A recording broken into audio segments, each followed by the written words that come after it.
Snow drifted over the shattered bones of the Mosel Valley like a burial shroud. The winter of 1945 was not a season, it was a punishment. Houses lay in splintered heaps, roofs peeled back by weeks of artillery, chimneys coughing thin smoke from fires built with broken furniture. Through the mist, the rumble of American half-tracks echoed off the hills. The war, everyone whispered, was almost over, but no one felt victorious. The 4th Armored Division had been advancing for days, breath visible inside frost-bitten helmets, boots cracking through sheets of ice, crossing towns that no longer had names, just coordinates on a map and ruins on the ground. Sergeant Daniel Harlow rode in the back of a jeep, gloved hands clasped around the dented canteen of lukewarm coffee. He had stopped riding home weeks ago. What could he possibly say? That he'd begun to forget the sound of laughter? That every chimney seemed to smell of burnt bread and flush? Private Louis Carter, the youngest of the squad, broke the silence. "Reckon there's anyone left in this one?" he asked, nodding toward the village ahead, a cluster of stone ruins and skeletal trees leaning like mourners. Harlow gestured forward, the universal sign for stay sharp. Peace could be a disguise, they had learned. As they entered the outskirts, the engines quieted to a growl. Snow fell heavier now, muting the world. There was no movement, no livestock, no voices, not even a dog's bark, just wind sighing through what had once been lives. Then came a faint scuff, like footsteps on powder. The men froze. From behind the carcass of a wagon stepped a boy, no older than 10, thin as a fence rail, wearing a coat far too large for him. His hair stuck out in dirty clumps, and his face was ghost pale beneath soot and cold. He stopped a few paces away and spoke softly in broken English, learned from some forgotten soldier or radio. "Momma hasn't eaten for days." The words hung there, weightless, yet cutting sharper than gunfire. Carter blinked first. Harlow lowered his rifle just a fraction. "Kid, where's your mama?" The boy pointed toward a half-collapsed house at the end of the street. His hand trembled in the cold. Harlow exchanged the glance with Lieutenant Frank Delaney, a man who could read silence like a map. Delaney frowned. "Could be a setup," he muttered. Civilians were sometimes used as bait. But looking at the boy's hollow eyes, Harlow felt something shift inside. Not pity, but a quiet, older recognition. The kind that comes when a man sees a shadow of his own childhood through the smoke of war. "All right," Delaney said finally. "2 men, check it out, press they put." Harlow motioned to Carter. They advanced through the snow, boots crunching softly. The smell hit first, burnt brick and wet ash. The boar was hanging by one hinge. Inside, dim light spilled through a hole in the roof. A woman lay on the floor beside a pile of blankets, her eyes fluttering open, clouded and fever bright. She tried to sit up but couldn't. Her lips moved silently. Beside her, a pot of something long frozen sat on a dead stove. Carter swallowed hard. There was no food, no bread, no potatoes, not even crumbs.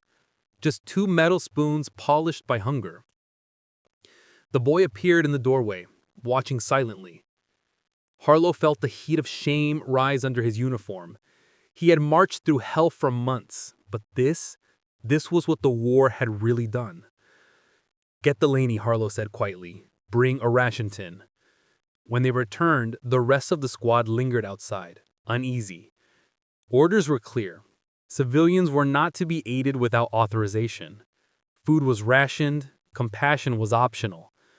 But Delaney's jaw tightened as he watched the boy kneel beside his mother. "To hell with orders," he muttered finally. They set up a small fire on the floor, feeding it with scraps of wood.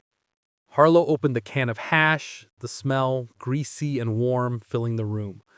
The woman's eyes closed as if in prayer. Carter poured water into a tin cup, adding powdered coffee. "She'll drink this," he said. Delaney nodded. "Just enough. We move at dawn."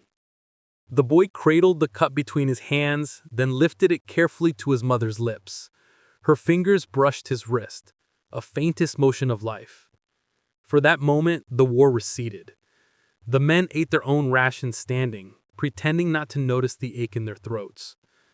When the boy finished feeding his mother, he looked up. "Danke," he whispered. Harlow nodded, words failing him. Outside, the village was silent, frozen in exhausted peace. Delaney broke the quiet. "You think she'll make it?" Harlow's gaze stayed on the broken windows. "Don't know. But tonight, she's warm. That's something." A low boom rolled across the valley. The war was still moving. But hours later, when the wind rose and snow erased their tracks, a faint glow still burned in that ruined house. Tiny, defiant, human. Somewhere in the dark, a child's whisper followed them. "Momma hasn't eaten for days."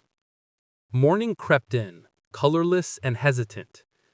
The fire had burned to embers. The woman slept, shallow but steady. The boy sat beside her, knees to his chest, empty coffee cup in his lap like a keepsake. Outside, the distant thrum of engines signaled movement. Harlow stood at the threshold, haunted by the boy's trembling voice, thinking of home, of laughter, of warmth. Delaney reminded him, "Command says no aid to civilians without clearance." Harlow gave a small, humorless smile. "Maybe not," he said quietly. "But yesterday, I saw a woman who could barely lift her head. I don't think the war cares what uniform she wears." Hours passed. The boy followed them to the next checkpoint. Still small, still fragile, still alive. He ate slowly, coffee in hand, bread in mouth, a coin pressed into his palm for luck. Harlow watched him, hand resting gently on his boy's shoulder. The convoy rolled onward through battered hills, a slow river of steel and fumes cutting through snow.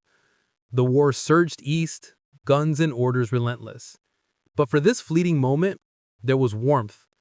A fragile truce between enemies who no longer knew why they fought. Somewhere in a tent beside a river, a boy chewed his bread slowly, eyes fixed on the coin. A single tear traced remembrance. The guns had gone quiet, but the echo of mercy was still speaking. Please don't forget to subscribe and hit the bell icon.